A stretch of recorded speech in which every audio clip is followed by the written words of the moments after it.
Hi, Cancer. Ooh, your energy is so hot. You're just setting off fires everywhere, huh? Okay. I'm with you. Let's do it. Venus is going to spend a lot of time in your 12th house in Gemini this coming year, which means that you figure some stuff out. You may have a beautiful, healing, amazing relationship that takes the pain of the past away. The pain that you've been, holding on to for so long. Flip side is either the pain of the past gets taken away, or either it's taken away by love, or it's taken away by it happening one more time, and you finally getting hip to it. I want to talk to you, Cancer, about something for 2020 called tactical empathy. It's something I learned in a masterclass that I'm watching about negotiation. So apparently,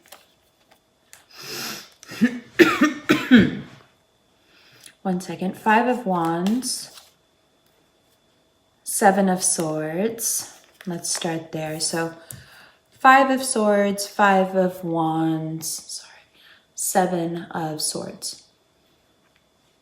One way or another, Cancer, it's coming up.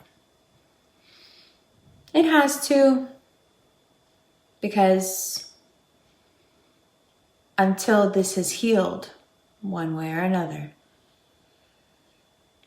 you can't have what Pluto and Saturn want you to have, and they will, by God, deliver.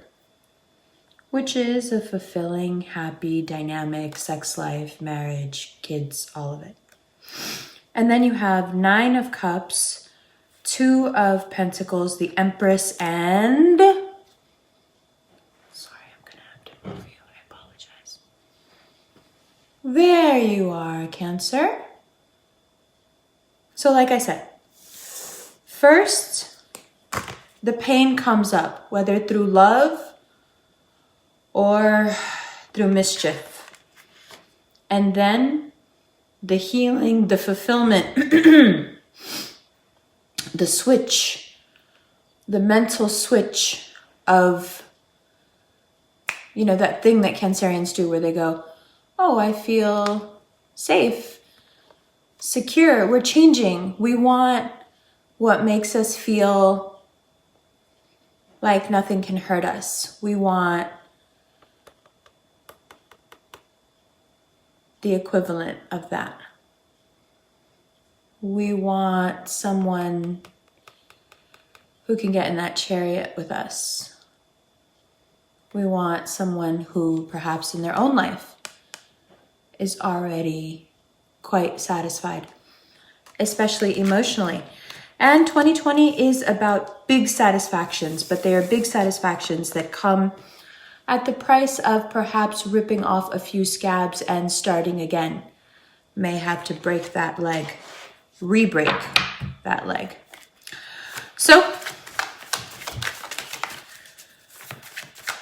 the cards are playing out exactly as your astrology would like them to. No surprise there. And then here we have the 10 of Wands and the 7 of Wands, with the bottom of the deck being the Scorpio card and the Lovers. Great big wins in many, many different aspects of life. Big wins. A reimagining of the self as the North Node moves into Gemini. A reimagining of how you love when you are loved properly. Do you even know who you are? What I was saying was, do you even know who you are until you've been loved properly. 2020 is going to show you, of course, there are some extremely negative habits that you must let go of if you want all this. Just because it's coming to you, just because you have all this going on in your house of relationships, long-term stuff, meaningful stuff, doesn't mean that there isn't a sifting process. All this sand needs to come out of the shell. You know, we don't need that many pearls. We need you to focus on just a few. And you may start to feel when you get the commitment you want, when you get the love you want, when you get the security that you want, you may start to feel that restless, well, is there anybody else out there? I really need you to understand that your happiness lies completely in your own hands in 2020. If you want to be a lech, it's not going to go well. If you want to be committed, which is what the astrology calls for, if you want to be committed, if you want to honor the people that, honor the people that love you, the people that care about you, the people that stay awake at night wondering about you, great. Also, for those of you who know that your relationship is just a symptom of a deeper scar, just get ready for that relationship to blow up in your face. If you already know that that's what it is, don't expect anything less than a meltdown of that, because 2020 just doesn't allow for it. You know, you got to sit on the throne and it kept you from doing anything too toxic for as long as it could. And now it's about to leave, and perhaps there's a part of you that's going, yay, I can get back to my toxic ways. Oh, no, you can't. There's other stuff now. The North Node was also prepped for the next thing. I didn't tell you that yet, right? It wasn't time. But now you see Pluto wants to give you the kind of sex life and the kind of marriage that a Cancerian has always wanted but doesn't know how to express. Something that borders on the line between fear and submission. It's cardinal love, it's cardinal feeling. It wants the extreme of everything, but it wants to feel safe enough with someone to work out that Plutonian sexuality. And that can only happen in a secure environment. But as soon as Cancer gets that secure environment, they have a tendency to start wandering and looking around. And you must not do that, because it will take from this year where you could have a really, really productive and loving and happy and safe new year and a new decade.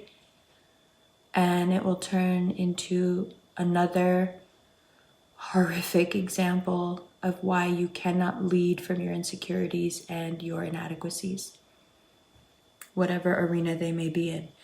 I was not loved enough is still not a place from where you can lead. No matter how true it is, no matter how much it wasn't your fault, no matter what your perspective is and what someone else's would be. I'm not saying yours isn't valid. I'm just saying it doesn't matter. You cannot lead from that place. And 2020 intends to teach you that in any way that it can.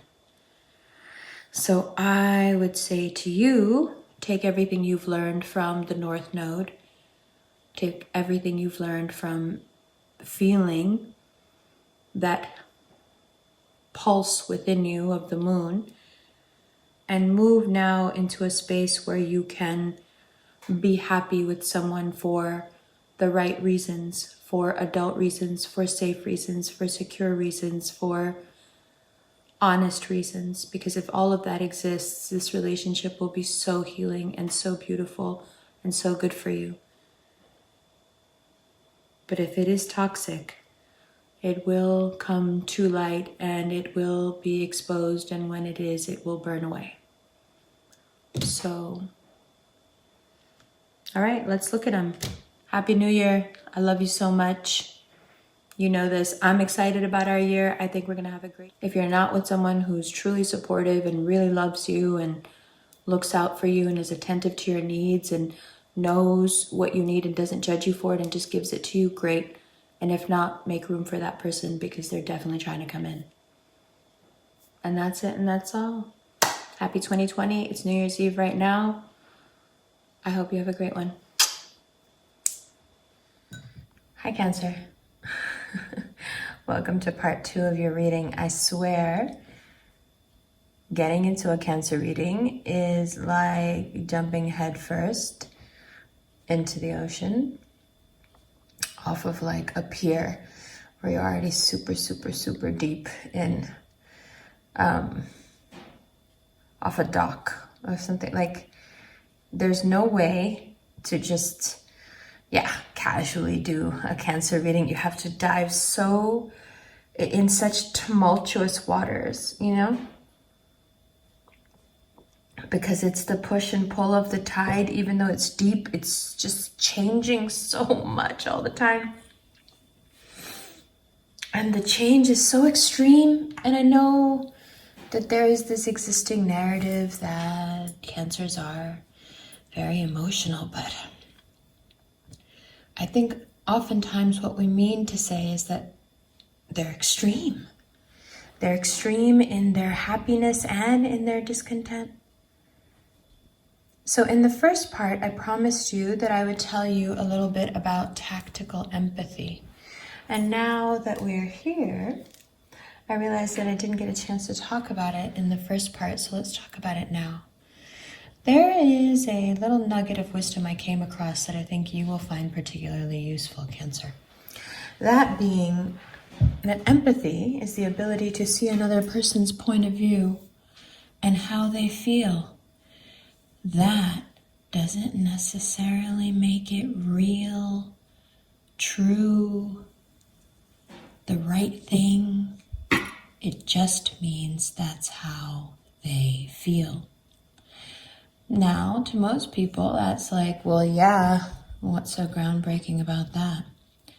Well, to a Cancer, when they can feel what you can feel, that has automatically legitimized your feelings. Because to a Cancer, feeling is all there is. So if you're having feelings like they're having feelings and they can feel your feelings must be true. You follow? But that is not the case. Tactical empathy is the ability to see another person's point of view, but only when you want to, and only as a means of understanding the situation. Not because you're trying to figure out how they really, if what they feel is right, if what they feel is, the cardinal signs have this right, wrong thing down pat. The Chariot shows us this over and over again with the black and white, right? You have the ability, if you like, Cancer, to be extremely judgmental. And again, your card reflects that. But let's get into part 2, card by card. So here we go. 5 of Swords, 5 of Wands. It is the 1st of January, and I can tell you as a Cancer first house, oh boy, the 5 of Swords, 5 of Wands, 7 of Swords, roller coaster, straight, the roller coaster being represented here by this Pentacles here, the 2 of Pentacles, straight into the elevation of the Empress and the Chariot and the 9 of Cups. This first line has happened exactly to me today. And generally, I'm about a month ahead just because of my Aries placements. So get ready for an experience that at first will seem to be completely gut-wrenching, gnawing, in fact. and then wait for such a beautiful resolution to it that you almost have to pinch yourself and say, no, is this really happening? Because if this really happened this way, that would be so healing that I wouldn't know what to do with myself. Is this really happening? Yeah, Cancer, it is. And in about a month, you'll be able to feel it. In about a couple of weeks, actually. Now, by week 2 of January here, you've got some real fun stuff going on in terms of luck, love, cementing some really important plans, but more than anything, with this 10 of Cups, the Wheel of Fortune, the Lovers, even the Scorpio card there, extreme passion, extreme devotion, extreme possessiveness, to be, you know, not to be snide, but like, don't you love it? You know how you love a good possessive, destructive relationship. No, it's not destructive. It just feels like a destructive relationship because it's so intense. And that is what 2020 affords you, a chance to dive deeply into as intense as you want to be without without losing you to the abyss. Let's say it that way, yeah? 4 of Pentacles, 5 of Pentacles.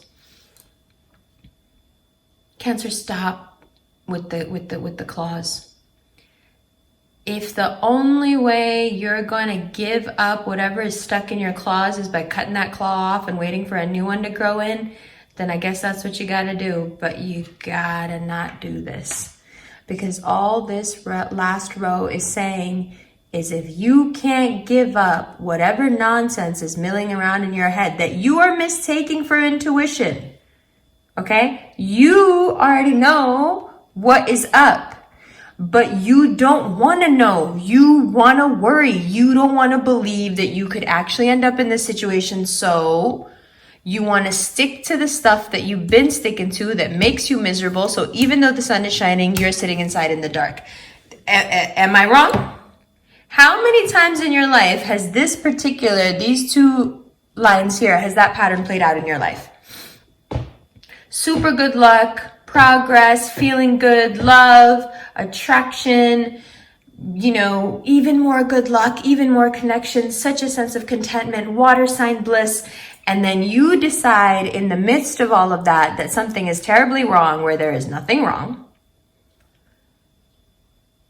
And that you want to be terribly sad when there's nothing to be sad about, because everything that there would be to be sad about is all stuff that you already know that you need to let go, that you are holding on to unnecessarily. It doesn't help anyone. It doesn't in any way grow any situation, except one where you end up here.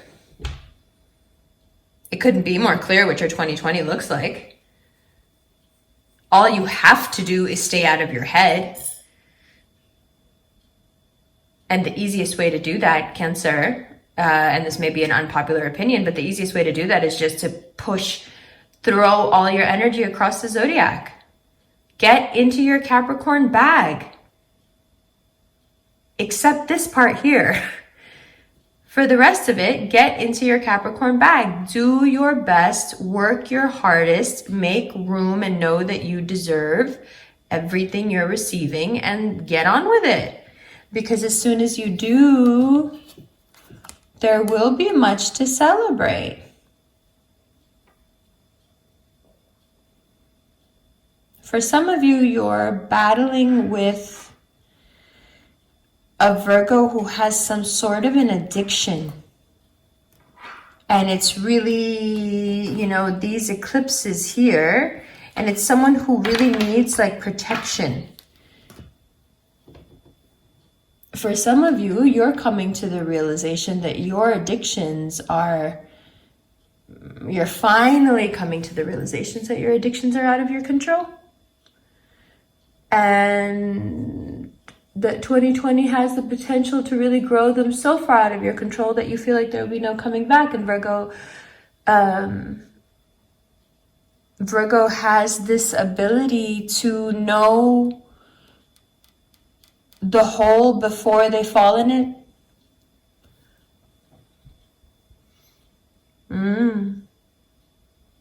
Cancer's like, why you gotta tell me that? Because you know why. You know why. Come on. All right, let's get into the extended right now. I love you, love you, love you. Happy New Year, baby.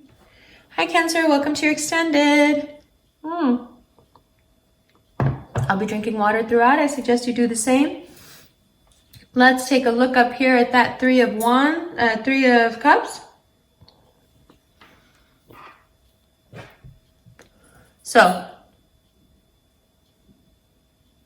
I know that may have seemed a little bit harsh just now when I said about your addictions and about if you have a Virgo in your life whose addictions you have to bear witness to, or that you are bearing the brunt of. That could also be it. Cancer, I can say it over and over again, but you're only going to do it if you really want to. It's really important that you not start this year like you've started the last and the last and the last and the last. There's gotta be a way, Cancer, to break this cycle. And what's the cycle? It's the one where you lose all the power in the dynamic. And it happens really fast.